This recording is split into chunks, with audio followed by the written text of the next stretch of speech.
There's some big breaking developments coming in. Enforcement Directorate has summoned top business honchos in their investigation into the Yes Bank story. Issues summons to Subhash Chandra of SL Group, whose group took loans of about 8,400 crore rupees with the Yes Bank. Promoters of India Bulls and the Jet Airways founder Naresh Goyal will also be summoned.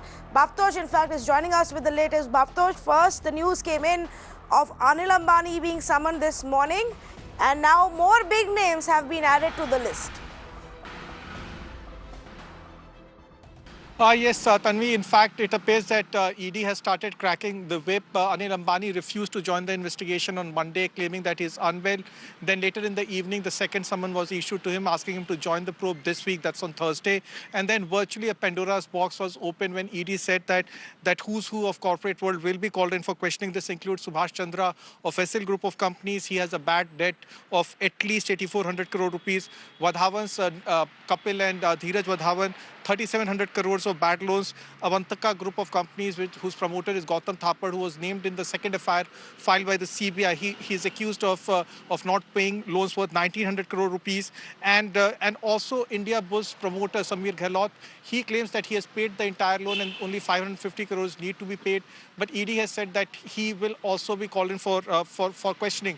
Apart from these set of corporate honchos, other person who has been called for questioning is Peter Kelkar of Cox and Kings, and there is virtually a list of bad debts amounting to a total of 42,761 crore rupees. Probably is India's biggest loan scam that we are talking about here. ED has said that if they don't join the investigation, summons will be issued. And even if they don't join investigation after third round of summons, then they will approach the court. So it's now more or less clear that ED is very serious about its investigation.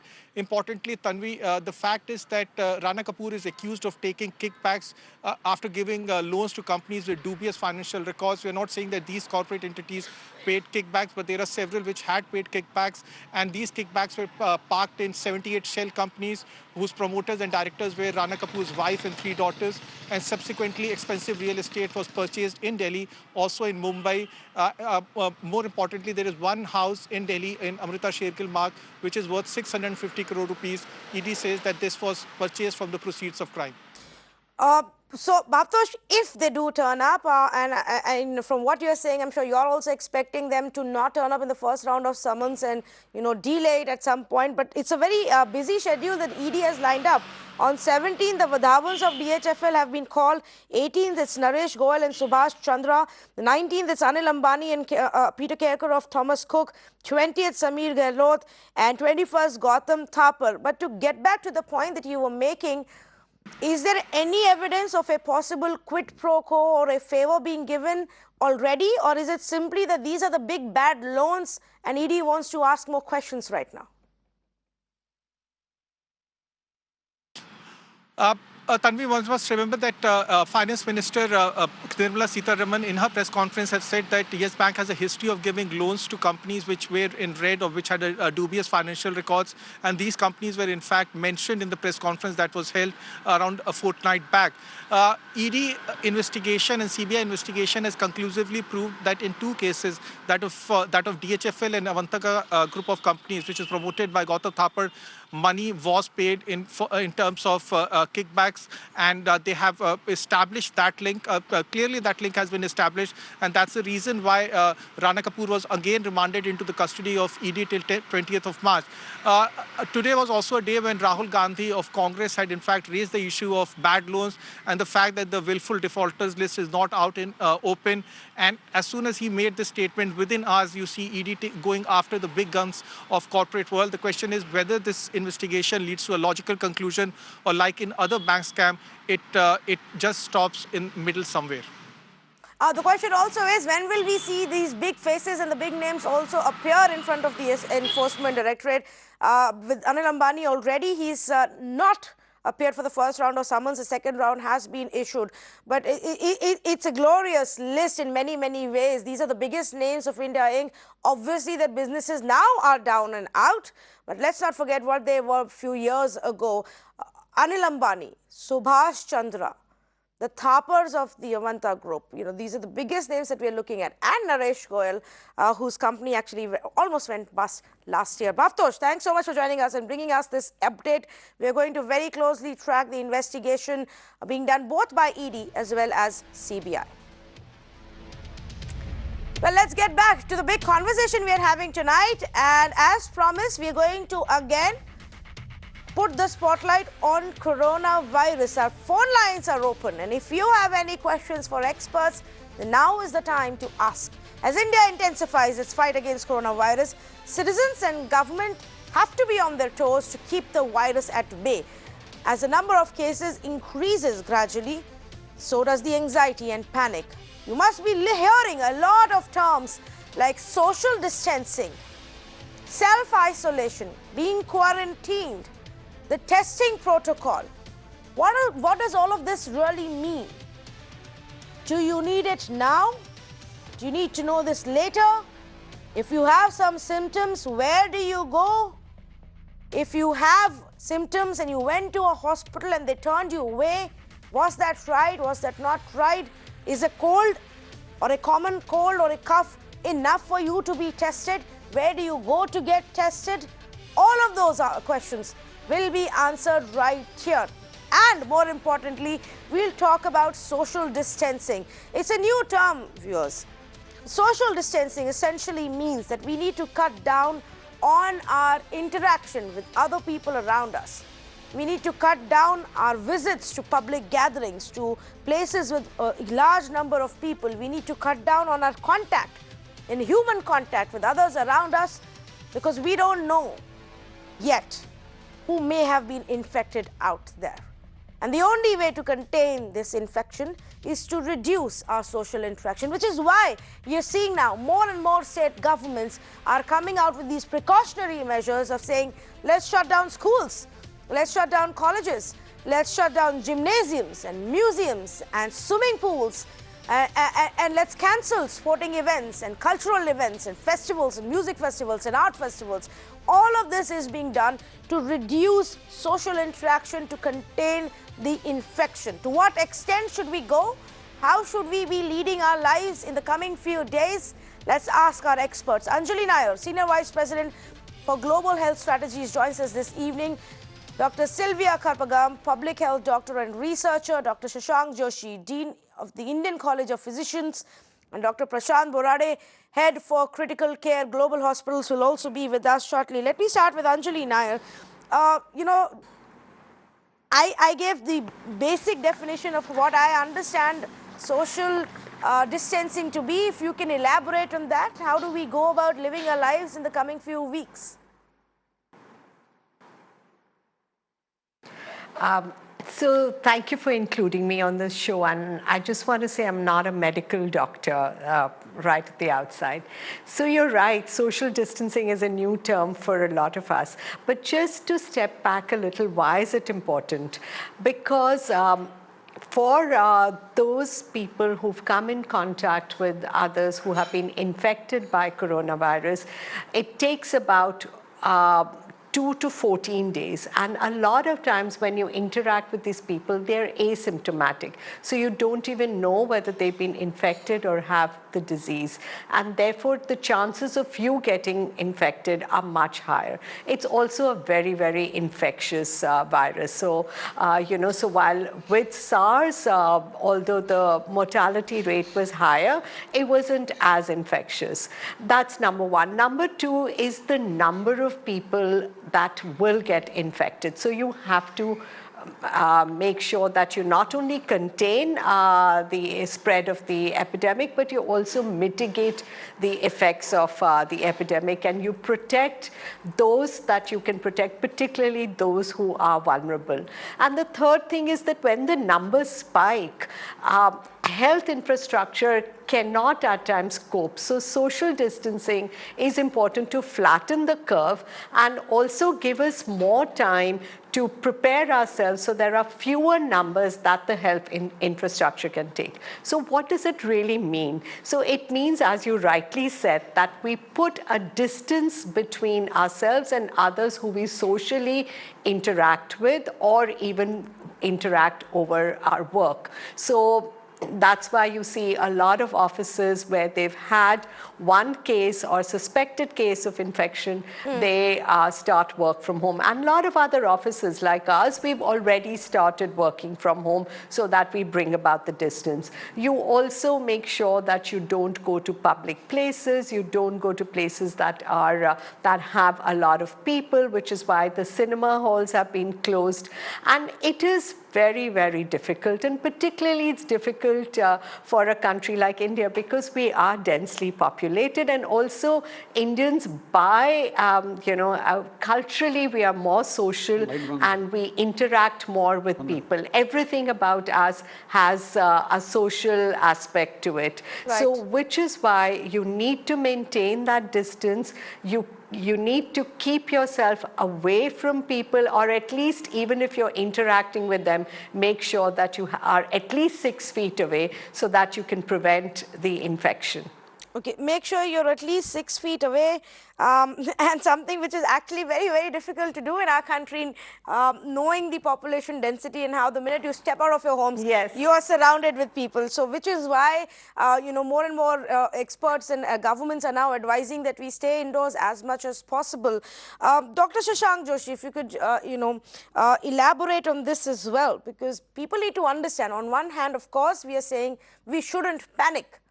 But what is the level of precaution we take without it bordering on, overreacting or being panicky?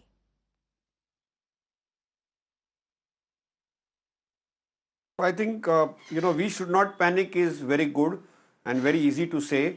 But whether you like it or not, a lot of coro anxiety, COVID-related anxiety has already crept in people at large. So let us understand little bit basics about this simple little microbe. This microbe or this virus is actually a very small beta virus. It's actually coming from animals to human beings. And once it came from animals to human beings, it was restricted to a province of China from which people traveled across the world. So initially it was a case, that case became a cluster, but it went into the full community of China, full community of Italy, full community of Spain. Unfortunately, it's a disaster which is struck. What happened in India? Chinese medical student who came to Kerala actually was the first recipient of the virus from which it entered India. And therefore Kerala got a mini lockdown. And then from 30th of January till today, which is 16th of March, we have seen just above 100 cases, which means from cases we have gone to a cluster. But suddenly what we are trying to do by social distancing, by self-isolation, by home quarantine, by sitting at home and not going in crowded environments is basically preventing this stage 2 of cluster to go into the community. Right now it is an imported virus which we want to intercept. Are we too late? We don't know.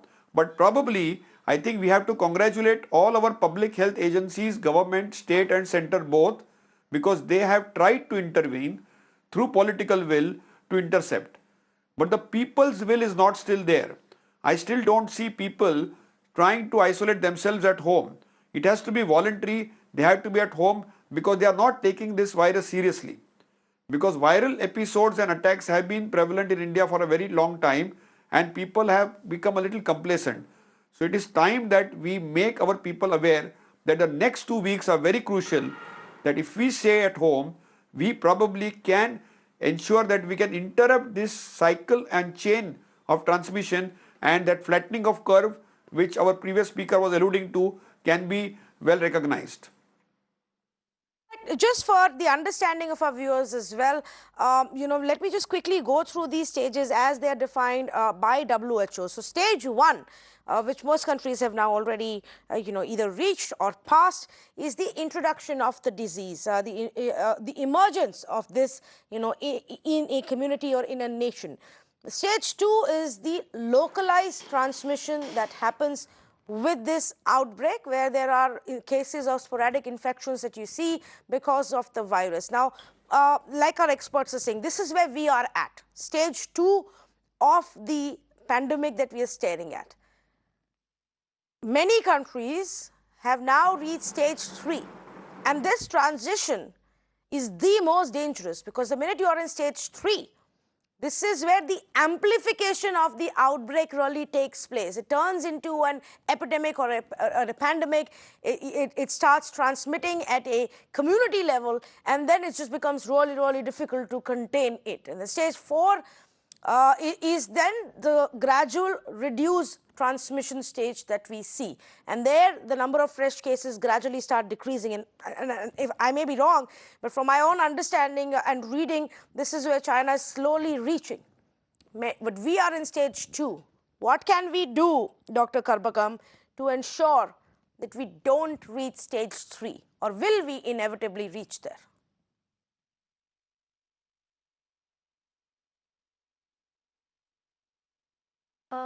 Hi, thank you for bringing me onto this program.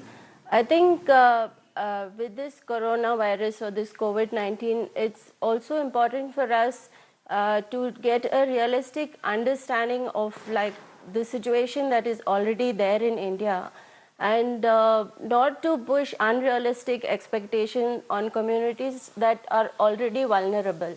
And I think this idea of social distancing should actually be called physical distancing with a social consciousness or a social solidarity, because most of the guidelines, if you see, can be met by urban or elite or middle class communities. But for people who depend on, going out into the public for daily wages, for people who, depend on their income in large gatherings, they are going to take a hit in when these kind of guidelines come out.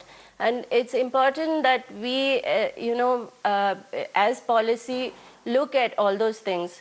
And also, the health system cannot magically be prepared for such situations. It's important that we also take a good hard look at how our public health systems are currently, and to understand that they're absolutely ill prepared for these kind of events. And when I say ill prepared, I mean, if you look at the kind of privatization or centralization or, over medicalization that is happening with healthcare, then the idea of preventive medicine, the idea of decentralized medicine, it's so far removed from our daily lives. Yes. So, you might tell a person, stay at home, but if they have to come to Bangalore all the way from, say, a distant rural area just to get a test done, then the whole purpose of what we're saying is going to be lost. Yes, absolutely. And I think, that's going to be one of the questions that people also have when we get out, when we have to stand in a queue, when we go to a hospital to get tested. Are we exposing and risking ourselves more? At what point should I go to the hospital actually to begin with? Should I first call in the helpline number and understand where I stand? In fact, one of our viewers is on the phone line, Vineet Venugopal. He's calling us from Ernakulam. Vineet, good evening. I believe you have a set of queries. Go ahead, please. Did you foresee this global pandemic named COVID-19 by World Health Organization stretching beyond April 15? Okay. Will this stretch beyond April 15? That is my first question. I have 4 questions actually. Okay. My second question is, what type of mask a person has to wear to avoid contracting this epidemic disease named COVID-19? My third question is, today morning I read in the newspaper that a passenger who arrived from USA was made to stand in a queue for more than 2 hours at Kempegowda International Airport to undergo thermal scanning. While he was standing in the queue, his thought process was like this: whether this will increase the risk of exposure to infection, whether I will be afflicted with the coronavirus. His thought process was like that. And my fourth and final question is, how long will people have to stay inside their houses Okay. if this epidemic doesn't subside by April 15? Because some people may be the sole breadwinner of a family, and they will have to go outside to check for themselves and their family. Yes, absolutely. That is going to become a challenge. Thank you for calling and raising some of these issues. Will it continue beyond April 15th, or in other words, how long will we have to stay in isolation or stay inside, and what kind of mask should we be wearing? Dr. Burada, would you like to take some of these questions?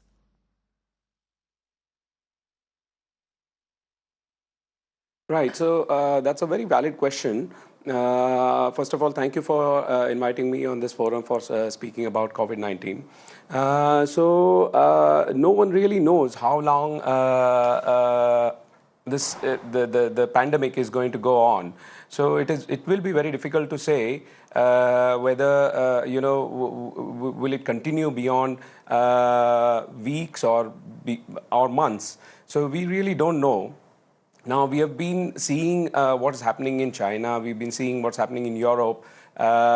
India still is in stage 2, as we rightly pointed out. Now, in Italy also, if we go back and see when they started with few cases, everything was at a plateau. And suddenly there was a rise in the number of cases and the number of mortalities, and we have got 2 to 4 weeks. Next 2 to 4 weeks are very crucial for India, and it is very important we take all the precautionary measures so that we don't go in stage 3. So we really don't know, whether it will go beyond April 15, few weeks or few months. We just need to take all precautionary measures for now. Okay, and what about the mask? What kind of mask should people be wearing? There's a lot of confusion, and almost everybody is running to get some mask. What's helpful right now? Yeah, so look, I mean, there is no need to wear the mask if you are asymptomatic. For general public, if you're asymptomatic, there is no need to wear the mask at all. Now, the people who should wear the mask are those who are symptomatic, so that they don't spread the infection. Having said that, it is spread by droplet infection and not airborne. Still, people who are in close contact, to protect people who are in close contact with the patient, the symptomatic person or the patient should wear the mask. An ordinary mask is fine. The special type of mask should be worn by the healthcare personnel who are involved in the care of the patient in the hospital. Only symptomatic people should wear the mask to prevent spread of the infection. Otherwise, general population should not wear the mask. Okay, fair point. Shashank Joshi. If you wear the mask, it has its own problem. So first of all, the very important point I want to make is, first of all, if you wear the mask, I mean, even the symptomatic person, wear the mask. That mask should be changed every 6th hourly, or if it gets wet. Now, if the general population wear the mask, and if you get in contact with a COVID-19 positive patient, and if you don't change the mask after some time, in fact, you're risking yourself more for different kinds of infection by wearing the mask for longer time. So definitely not to wear the mask except for those who are symptomatic. Okay, Dr. Joshi wanted to add as well to some of the queries that were raised, by our viewer. Go ahead, please. So I think the 15th April is a little hypothetical. Yes. And I think the first thing which we need to understand is next 2 weeks are crucial. If we get a community outbreak, then this 15th April becomes redundant. The whole idea is to intervene in the next 2 to 4 weeks. And if that doesn't happen and we go to stage 3, then it's like a doomsday. Now the second thing is, masks are not needed by general public at all, but are necessary for all healthcare workers and vulnerable population. Which is the vulnerable population? Senior citizens or people who have immunocompromised states, their immunity is low, they are taking drugs, they are hypertensive or diabetics, they have lung diseases or heart diseases. They are the ones where you might need to be having a little more caution and you might need to wear a mask. A simple mask in general public is okay in stage 2. And later on, for healthcare professionals, as the doctor rightly said, you might need to wear a special N95 mask. Beyond that, what you need to understand is that we probably will be able to intercept in this stage 2 in the next 2 to 4 weeks. It should not impact livelihood. So therefore, having good hand hygiene, not touching your hand, feet, mouth, etc. is equally important, and having appropriate cough etiquette is very important. Another important thing is, we should not be spitting, and we should have an anti-spitting law which will make it like an offense, because these are things which are very easily doable in the community. So if we have a good cough etiquette, a good sneeze etiquette, because these are droplets, and we do not allow people at large to spit in public places, we can intervene a lot. Even today, the idea of this current isolation or social distancing or critical distancing, whatever you may call it, is necessary in these 2 to 4 weeks so that the stage 2 doesn't become stage 3.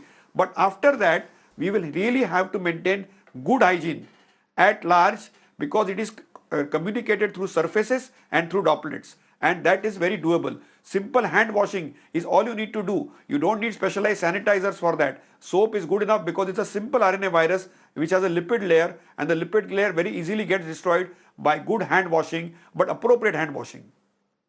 All right, thank you so much for elaborating on the steps that people can take themselves. And yes, the fact of the matter is April 15th is also a notional date because we need to see how the next crucial couple of weeks go before we further take a decision on how we need to handle it. April 15th is also, a restriction that has been set in terms of people coming into our country, which is why a lot of people seem to be thinking that to be the benchmark. I've got another viewer. Ashish is on the phone line and he's calling us from Varanasi. Good evening, Ashish. What's your query? Thank you. मेरी query है कि मुझे जो है आज Wednesday को US जाना है अपने दिल्ली एयरपोर्ट से, तो उसमें जैसे मेरी दादी जी भी होंगी, वो उनकी करीब 82 ईयर ओल्ड है, तो ज़्यादातर ये ओल्ड एज लोगों को ये बता रहे हैं कि हो रहा है, तो हम उनके साथ क्या प्रिकॉशन बनते हैं, अपनी क्या प्रिकॉशन बढ़ते हैं। और जैसे मुझे कई लोगों ने मैसेज भी करते हैं, जैसे एक जो है नीरज जी ने करा था और एक जो है साक्षी ने करा था कि आप जो है लिंटस कोडिनोर का ज़्यादातर यूज़ करें या फिर आप जो है डाइजीन यूज करें, तो इसको आपसे खांसी में फायदा करेगी ताकि आपको इम्यूनिटी बूस्ट होगी आपकी। तो इस तरह की क्या कोई चीजें हैं, और मैं मास्क किस लेवल का लूँ, और जो खाने पीने में प्लेन में किस तरह लोगों से कांटेक्ट बना के रखूं, किस तरह अपनी दादी को मतलब जो है वो सेव करूं, ये पूछना था मुझे। आशीष जी, आप ये बता सकते हैं कि यूएस में आप कहाँ लैंड कर रहे हैं और स्टॉप ओवर किधर है आपका? मेरा जो है सैन फ्रांसिस्को जाना है मुझे। Okay, thank you. Would any of our experts like to tell Ashish what should he do? He needs to travel with an 82-year-old grandmother of his, Dr. Joshi. Is that advisable right now? So I think it's ideally not advisable, but if it is mandatory, then we need to take precautions because the grandmother needs to ensure that she is kept clean. Both of them wear masks in this situation, and whenever they are touching any surface, they carry hand sanitizers with them. And I think if they are able to do that appropriately, I think they will be able to transit appropriately, because now the population density on various airports has dropped down dramatically. So I don't see a major problem. There is no need to self-medicate right now in transition or transit unless and until you have symptoms. Remember that very clearly, or you have a contact with the international traveler. Otherwise, I don't see any major problem unless the grandmother has a medical history of hypertension, heart disease, diabetes, kidney disease, immunosuppressed state, or some drugs which she is taking which are suppressing her immunity. Then it could be a challenge. Okay. It would be a wise idea to vaccinate her with a flu shot and a pneumococcal vaccine shot before she leaves. Okay, Ashish, तो ये है advice. अगर उनको कोई already existing health condition, Okay, I want to add something. तो advisable ये होगा कि शायद ना ट्रैवल करे। Yes, doctor Borade wants to add to that. Yeah, so it is also very important to know, I completely agree with Dr. Joshi, it is also very important to know that once she travels and once she lands, she will have a check on the airport, and also she might be quarantined at home, and if she develops any symptoms, then she will be tested, and all the precautionary measures should be taken till then. But she needs to be rest assured that she will be tested at the airport, and then it's best to quarantine herself at home for 14 days once she is back. And I actually want to point this out आशीष के लिए भी और बाकी भी viewers के लिए कि रोज के रोज ये पॉलिसीज, हर एक कंट्री के ये जो रूल्स और पॉलिसीज है वो बदल रहे हैं उनके कंट्री के सिचुएशन को के हिसाब से। हमारे ही देश ने today our own country has completely stopped travel incoming from Europe, from Turkey, from United Kingdom. So it's best perhaps at this time, unless absolutely essential, to not travel. आप अगर वेंसडे को टेक ऑफ करके Thursday को वहाँ पहुँचेंगे तो उस समय यूएस की क्या पॉलिसी रहेगी, अगर वो आपको मैंडेटरी क्वारंटीन कर देते हैं, कहाँ पे रखेंगे या होम क्वारंटीन होगा, ये बदल सकता है अगले 3 दिनों में, तो ये सब फैक्टर्स भी दिमाग में रखने पड़ेंगे. If I can just go back to Anjali Nair on a larger question, Anjali Nair, would it simply be advisable for people to recalibrate their travel plans at least for a month, if not more? Absolutely. I think at this point of time, unless, as Dr. Joshi said, unless it's absolutely necessary, people should avoid travel, and especially international travel. As you've said, a lot of countries have had their own policies and restrictions, and it could just add to the anxiety and a further feeling of isolation as they go into another country and have any kind of symptoms, and they could be just flu symptoms. So most of the organizations have recommended that all non-essential travel should be curtailed for the moment till things settle down. And also, just to get back to India, I think both the doctors are absolutely right. These 2-3 week window is very, very essential. And maybe we want to follow what Korea did, when their cases suddenly spiked. They did aggressive testing, and the government is doing a fabulous job, but maybe they also need to start having protocols in place where more testing facilities are brought into play, private labs are brought into play, and then we prepare ourselves. Hopefully we will not get there, but we should prepare ourselves. In fact, I just have a follow-up question as well, because through the day we've been getting a lot of queries, also complaints about the testing protocol. Now, some people say that even though they have symptoms, and maybe they don't have all the symptoms, but they have fever or cold or cough, and they're going to these testing facilities, but they are being turned away because they or their immediate family don't have a travel history. Is it time to maybe relook at that policy, Anjali Nair, because the infection's already here? I may have been to a restaurant where somebody else who had the infection visited, or at a public place, and I may have been infected, and then I end up getting turned away at this testing center. Absolutely. I think, we need to have more testing facilities, and I think the two doctors on your panel will be able to speak more to that.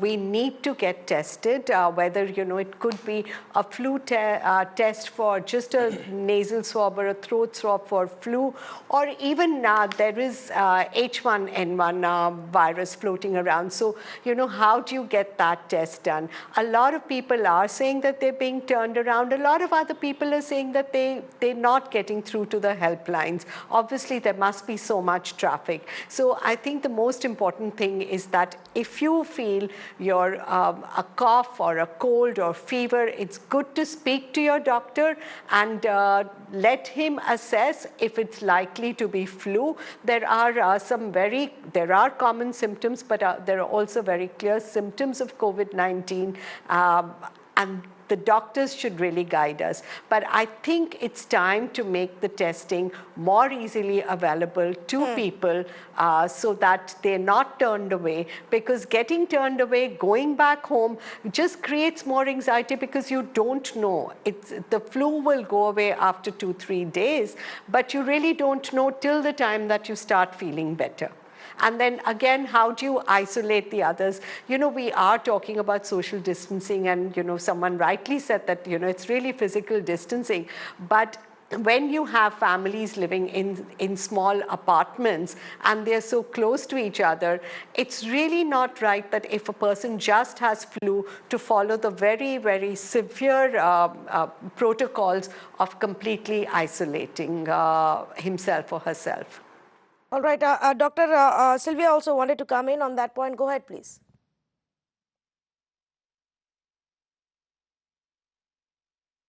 See, the important thing to remember is that the fatality of this disease, that is the death rate due to the disease, is about 3 to 5%, and also it is fatal mostly in the elderly people and immunocompromised people.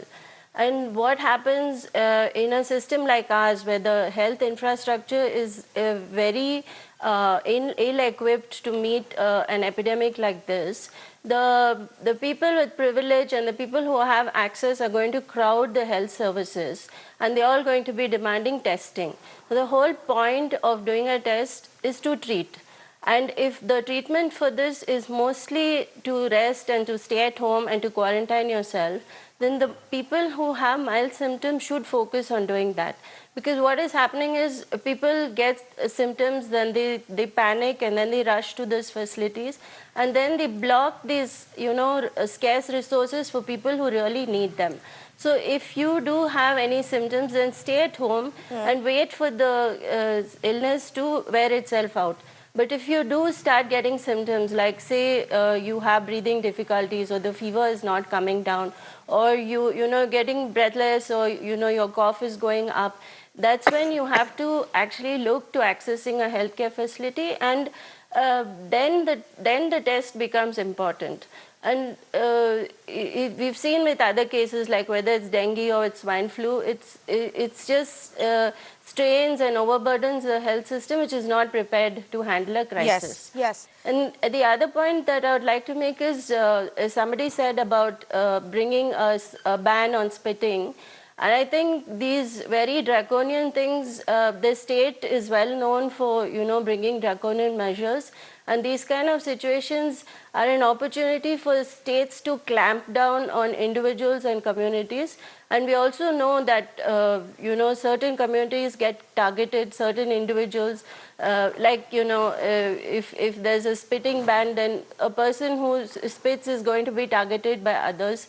So I think these things we have to think of, carefully in the kind of cultural and social context of India. And a point I would really like to make is the protests that are happening across the country. And state governments are anyway opposing these protests against the NPR and the NRC. And this is an opportunity for them to say, stop protesting. And I think I've spoken to a lot of people who have been protesting, and they're saying we see the NPR as much more dangerous than the COVID. It's a bigger threat for our lives. And therefore, people choose to protest. So I think it's important, while we're asking for this kind of social distancing, we don't use it to clamp down on people's freedoms and mobility, and we don't put other communities at, undue risk. So if you're an organization, if you're asking people to work from home and you're saying, I'll pay you a salary, make sure you pay your housekeeping staff, you pay your security, you pay, the cleaners, even if they're on contract. Because what happens is they are sent home without a salary, while your staff work from home on a salary, and you feel, okay, I've done my bit. And if you look at schools have given a holiday. But there are a lot of government schools where children depend on the midday meal. It's the only meal that they eat, which is not that it's a great meal. There are a lot of issues with that meal as well. But then that's going to be stopped. So what happens to that community? And, the same with the Anganwadis.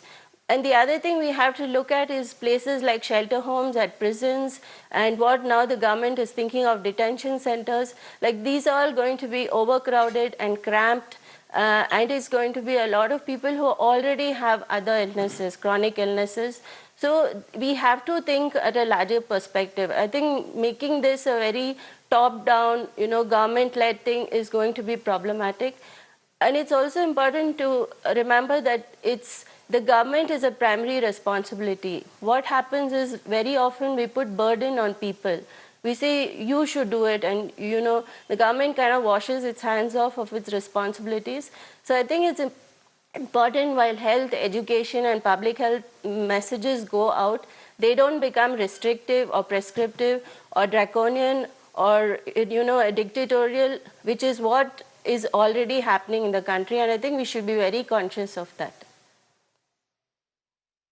All right. In fact, very important points that you have raised. The Supreme Court today itself has taken suo motu cognizance of the state of our jails and detention centers, and actually asked the state governments to come back with a response on the steps that they are taking even for these locations. So I think this is already on the radar of the authorities. They also need to start looking at Anganwadi workers, like you rightly pointed out. I have a viewer on the phone line. Ishrat is on the phone, calling us from Bengaluru. Good evening, please. Go ahead.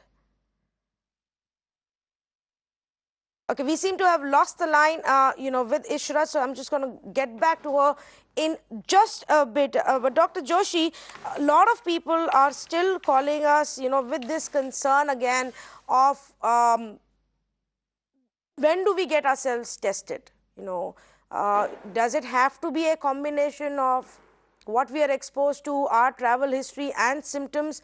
Or like Dr. Sylvia was saying, even if you have the symptoms but you are not too old or too young, then maybe you should just quarantine yourself and wait it out.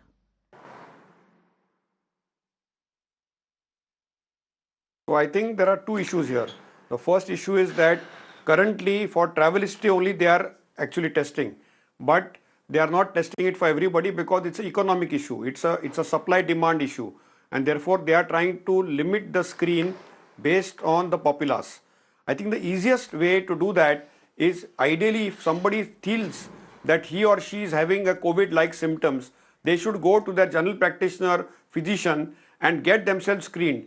And then they should refer it to the public health dispensary or make a call and ensure that the testing is appropriately done. That way we will not miss out cases and the case doesn't get turned back. Otherwise, if you directly go to a hospital which is doing public health testing with the large lines there, they will not go there and they will simply not get tested. And that if they are harboring the virus, it will still be there in the community, and that's something which we need to prevent. So it's important that I would not agree with the previous speaker that we don't need draconian measures. Yes, we don't need dictatorial measures, but this is an emergency and we have to intervene from stage 2 to stage 3. If we lapse here, and unfortunately as Indians we are rebellious in our tendency and we also have a chalta hai attitude. So for both these type of individuals, we need to be mindful that we don't let politics or religion mix into this. This is a pure health emergency and we have to limit the transmission of the disease. And if we don't do that, and once we get into a community spread, we are heading for another Italy, Spain or other countries, which is exactly what we want to avoid. Yes. So all these measures are aimed at that and nothing more than that. Well, I hope, our viewers who called with their queries have got their answers. I only wish we could take a lot more phone calls. But I'm going to thank all of our experts for joining us. And I think we're just going to continue this day after day.